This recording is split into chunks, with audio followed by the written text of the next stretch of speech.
ചെലവിന് പിന്നെ സ്കൂളിൽ വന്നൊരു ചായ ഇവിടെ നിന്ന് ചായപാത്രോടെ ഈ ചായപാത്രം ഓക്കെ ഇന്നത്തെ നമ്മളൊക്കെ കുട്ടിക്ക് പ്രായമുള്ള രാത്രി 9:20 2 മണിക്ക് വന്നിട്ട് 5 ആയിട്ടുള്ളൂ. അപ്പൊ എന്റെ അടുത്ത് ചായ വാങ്ങണില്ലേ? എന്താ ആരും ചായ വാങ്ങണില്ല? എന്താ വന്നിട്ട് അറിയില്ല. എവിടേക്ക് ചായ പെട്രോണ്ട് എവിടേക്കാ പോയത്?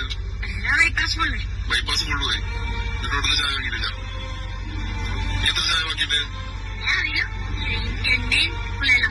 5 വിട്ടിട്ടുള്ളൂ. എത്ര 5 വിട്ടത്?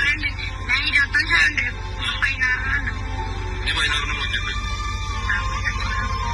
അങ്ങനെ കച്ചവടം രാത്രി 9:20 ഇനി വേറെ ചായ കുടിക്കുമോ? അപ്പൊ എന്ത് ചെയ്യും?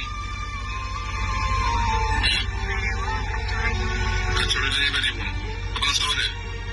പെരിന്തൽമണ്ണക്കാരോട് എനിക്ക് പറയാനുണ്ട് വെച്ചാൽ ഇവനെ കയ്യൊയ്യരുതിട്ടാ, ഇവനെ കയ്യൊയ്യരുത്. പിന്നെ അതിൽക്കൂടി പോണ ആൾക്കാരും എല്ലാരും ഇവനെ ചേർത്ത് പിടിക്കുക. എന്താ വെച്ചാല് അവന്റെ ഉപ്പ ഇല്ല, ഉമ്മാക്ക് അസുഖമൊക്കെയാണ്. അപ്പൊ ഇവനാണ് വീട്ടിലത്തെ ചെലവ് നടത്തുന്നത്. നമ്മളൊക്കെ കുട്ടീന്റെ